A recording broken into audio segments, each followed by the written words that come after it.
पुस्तकस्तथा तु या विद्या परहस्तगतं धनं कार्यकाले समुत्पन्ने नासा विद्या ना तद्धनम्। वो विद्या जो केवल पुस्तकों में ही निहित रह गई और वह धन जो हमने दूसरों को ऋण पे दे दिया और उसका स्वयं लाभ नहीं उठाया, तो ऐसी विद्या किसी काम की नहीं और ऐसा धन भी किसी काम का नहीं। इस मंत्रोच्चारण के साथ आप सभी का मेरे इस हिंदी चैनल में हार्दिक स्वागत है।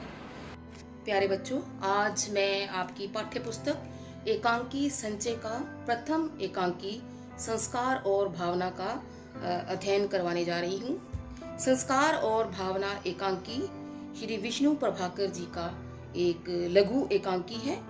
इसमें पात्र बहुत ही सीमित हैं, लेकिन इसमें भावनाओं की गहराई बताई गई है। इस एकांकी में विष्णु प्रभाकर जी ने एक मध्यवर्गीय परिवार की सामाजिक समस्या को उजागर किया है।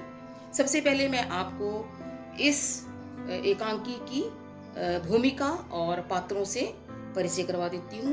तो प्रिय छात्रों, मैं आपको संस्कार और भावना एकांकी के पात्रों से आपको परिचित करवाने जा रही हूँ और उसकी जो भूमिका है उससे मैं आप लोगों को अवगत कराने जा रही हूँ।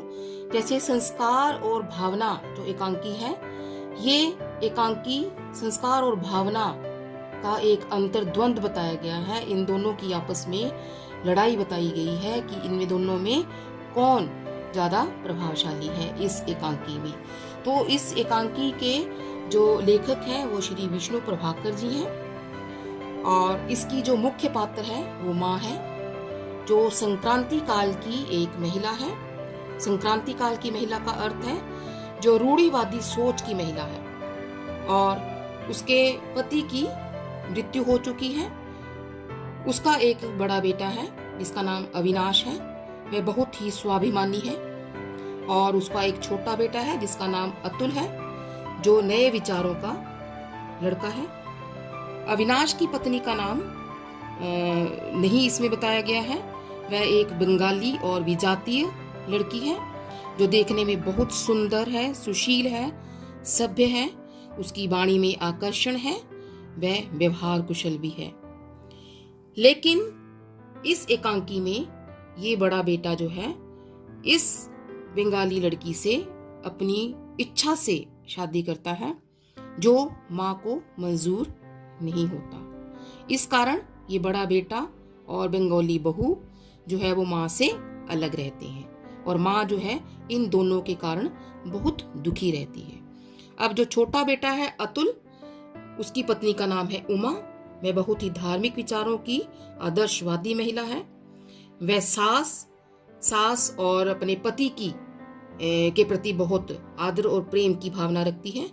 वह अपनी सास का आदर तो बहुत करती है, लेकिन उनके संस्कारों का विरोध भी नहीं करती। इस तरह इस एकांकी में जो माँ है वो अपने इन बेटे और बहू के कारण दुखी रहती है और छोटा बेटा जो वो अविनाश के साथ मिलता जुलता है, बात भी करता है, जाता आता भी है। और उमा भी एक बार माँ को दुखी देखकर अविनाश के घर उसकी पत्नी से बातचीत करने गई थी, लेकिन इस बात का माँ को पता नहीं है। अब इस एकांकी में जात पात के भेदभाव को दर्शाया गया है। इसमें ये बताया गया है कि संस्कारों की जंजीरों में हमें फंसकर अपनी भावनाओं का कत्ल नहीं करना चाहिए। हमें अपनी संस्कारों से आजाद होकर भी कुछ नया सोचना चाहिए। और इस एकांकी में संस्कारों और भावनाओं के अंतर्द्वंद में ये बताया है कि परिस्थितियां कभी ऐसी आ जाती हैं कि जिसमें हम संस्कारों को छोड़कर भावनाओं को अधिक महत्व देने के लिए मजबूर हो जाते हैं। और इस एकांकी में संस्कारों पर भावनाओं की जीत बताई है। इसीलिए ये एकांकी संस्कार और भावना जो है वो इसका शीर्षक बिल्कुल उचित है।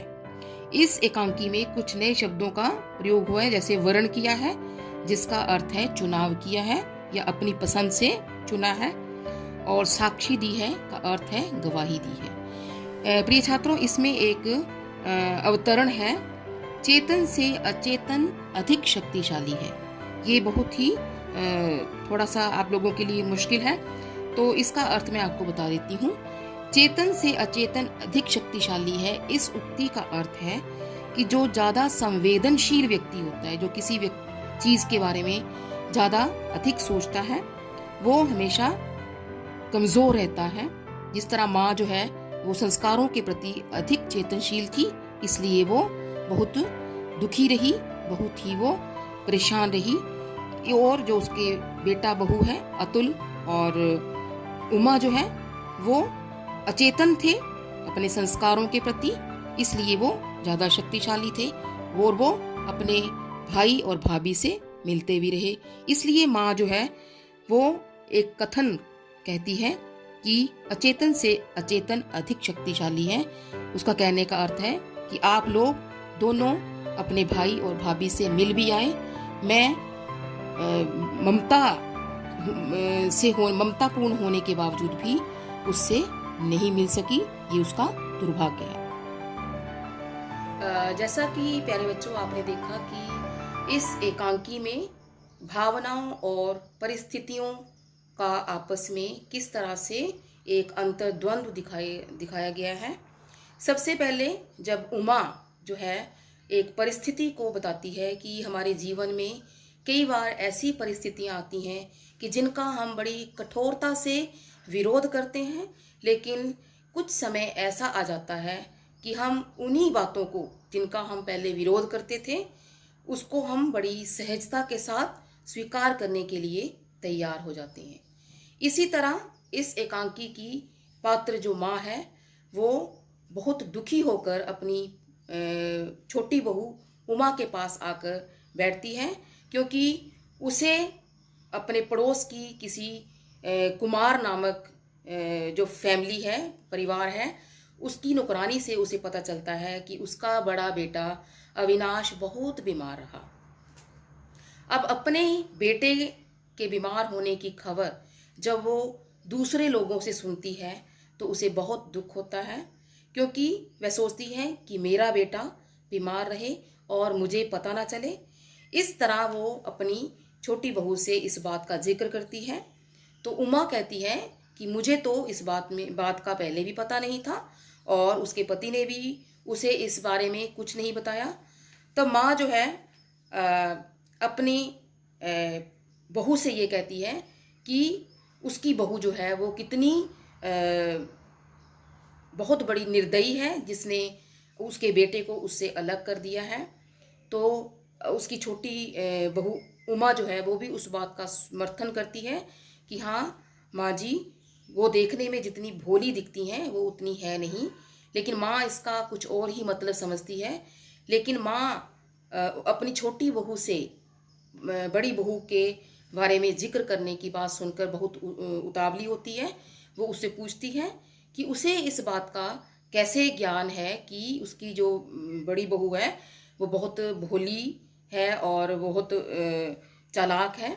तो माँ को वो बताते हुए कहती है कि माँ, जब आप अपने बेटे और बहू के लिए बहुत दुखी रहती थी, आपका दुख हमसे देखा नहीं जाता था, तो इस कारण मैं अपनी जेठानी से या अविनाश की पत्नी से उसे उलाहना देने गई थी कि वो बहुत बड़ी पापिन है, क्योंकि उसने एक बेटे को माँ से अलग करने का पाप किया है।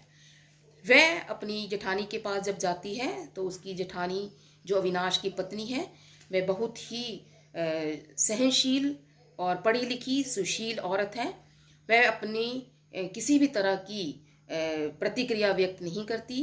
पहले वो उमा की बात को ध्यान से सुनती है, उसके बाद वो उसे कहती है कि आप जो बात कह रही हैं मैं उससे सहमत हूँ। उमा ने क्या बात कही है? उस उमा ने कहा कि तुमने पाप किया है, तुमने एक बेटे को माँ से छीन कर एक उसे बहुत दुखी करने का कार्य किया है। लेकिन उमा कहती है कि यदि तुम चाहो तो अब भी तुम अविनाश को छोड़कर जा सकती हो, ताकि माँ जो है वो अपने दुख से बाहर आ सके।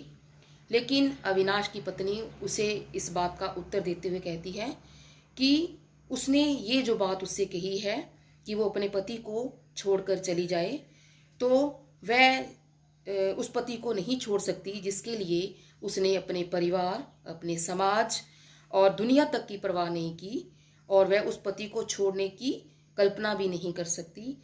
और अविनाश की पत्नी उससे यही बात कहती है कि यदि वह भी उससे यही प्रश्न करे कि वो माँ की खुशी के लिए अपने पति को छोड़ दे, तो क्या वह ऐसा कर सकती है।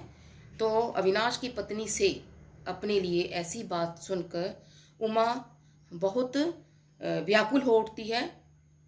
उसे लगता है कि उसने शायद ये बहुत गलत बात कह दी, लेकिन उसे अविनाश की पत्नी के व्यवहार से ऐसा लगा कि शायद जो वो उलाहना देने गई थी वो उचित नहीं था। उसे अविनाश की पत्नी में अधिक आत्मविश्वास नजर आया, इसलिए वो माँ से इन सब बातों का जिक्र करती है। लेकिन जब उसका पति अतुल आता है तो वह उससे भी पूछती है कि क्या उन्हें पता है कि भैया बीमार रहे। तो अतुल जो है वो कहता है कि हाँ, मुझे पता था, लेकिन उसने माँ से इसलिए इस बात का जिक्र नहीं किया क्योंकि वो नहीं चाहता कि माँ ये सब जानकर दुखी हो, और अगर दुखी हो भी तो माँ में इतना त्याग नहीं है कि वो संसार की परवाह छोड़कर अपने बेटे और बहू को अपना ले। इन सब बातों को सुनकर माँ जो है वो बहुत दुखी होती है। वो अपने बेटों को, दोनों बेटों को उलाहना देते हुए कहती है कि मेरे दोनों बेटे बहुत ही निर्मम हैं। वो इसलिए निर्मम है क्योंकि वो अपने पिता पर गए हैं, क्योंकि इनका पिता भी ऐसा ही निर्मम था। अपने पति की एक बात याद करके वो उमा को बताती है कि एक बार अतुल बचपन में बहुत बीमार रहा, तब उसका पिता बहुत ही आराम से उसे मरने के लिए ज़मीन पर लेटाने लग पड़ा था। उसकी आंखों में आंसू तक नहीं थे, और दुनिया ने ये सब देखकर आंखों तले उंगली दबा ली थी कि ऐसा भी क्या निरीह बाप है जो अपने बेटे के लिए भी नहीं रोता है। इस तरह उन सब में ये वार्तालाप चलता है। और अब माँ को ये किसी और से फिर से पता चलता है कि अविनाश जो है वो बहुत बीमार रहा। उसकी पत्नी ने उसकी बहुत सेवा की, उसे प्राण देकर उसकी रक्षा कर ली है, लेकिन अब उसकी पत्नी जो है वो बीमार पड़ गई है। पत्नी के बीमार होने की खबर सुनकर माँ बहुत बेचैन हो उठती है, क्योंकि पत्नी जो है वो बहुत ज़्यादा गंभीर रूप से बीमार है और वह मरणासन है। अतुल इस बात से बहुत परेशान होता है कि पहले बड़े भैया बीमार रहे और अब उनकी पत्नी बीमार हो गई है। तो वो माँ से इस बात का जिक्र करता है कि माँ, मुझे भी इस बात की चिंता हो रही है कि बड़े भैया का तो भाभी ने पूरा ध्यान रखकर अपना प्राण देकर उसको बचा लिया है, लेकिन भाई के पास इतना सामर्थ्य नहीं है कि वो उसकी रक्षा कर सकें। जब उमा अपने पति और माँ सास को उदास देखती है तो वो कहती है कि अगर भाभी को कुछ हो गया तो आगे अतुल कहता है कि ये सब सोचने का अधिकार उन्हें नहीं है।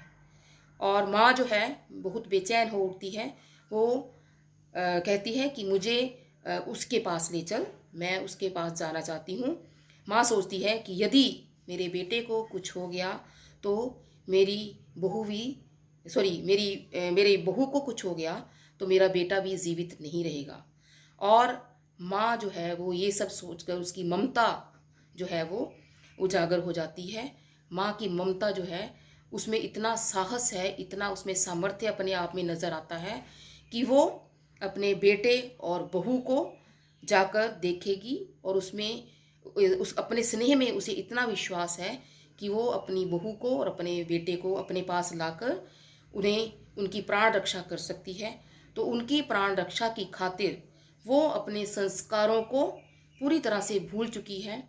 वही माँ जो संक्रांति काल की महिला है, जो पुराने रीति रिवाजों में पुरानी रूढ़ियों में फंसी हुई महिला है, वो आज अपने संस्कारों को पूर्ण रूप से भूल चुकी है और अपने बेटे के पास जाने को आतुर हो चुकी है।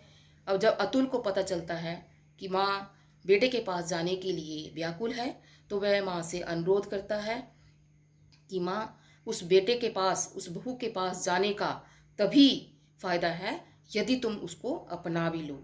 तो माँ कहती है कि मैं उसे अपने पास बुलाऊंगी, अपने पास उसको आश्रय भी दूंगी, वो उसको अपने पास लाकर उसकी प्राण रक्षा भी करेगी। ऐसा माँ के मुख से सुनकर अतुल गदगद हो उठता है, क्योंकि वह बहुत ही समझदार लड़का है। वो अपने परिवार को एकजुट देखना चाहता है, इसलिए अतुल अपनी माँ के मन में बड़े भाई और भाभी के प्रति प्रेम देखकर उसे उसके पास ले जाने के लिए तैयार हो जाता है। इस तरह छात्रों, एक माँ जो रूढ़िवादी विचारों की महिला थी, वो अपने संस्कारों को भूलकर अपनी भावनाओं में बह जाती है और अपने बेटे को अपनाने के लिए, उसे अपने घर में लाने के लिए तैयार हो जाती है। तो प्रिय छात्रों, इस एकांकी का मुख्य उद्देश्य यही है कि वे संस्कार जो हमारा सामाजिक, मानसिक और पारिवारिक विकास नहीं होने देते, उन संस्कारों को हमें ज़्यादा तूल नहीं देना चाहिए। हमें भावनाओं में बहकर, भावनाओं में रहकर एक दूसरे का आदर करना चाहिए। जात पात, ऊंच नीच और बाकी सब जितने भी ये सामाजिक कुरीतियां हैं, उनका हमें विरोध करना चाहिए। धन्यवाद।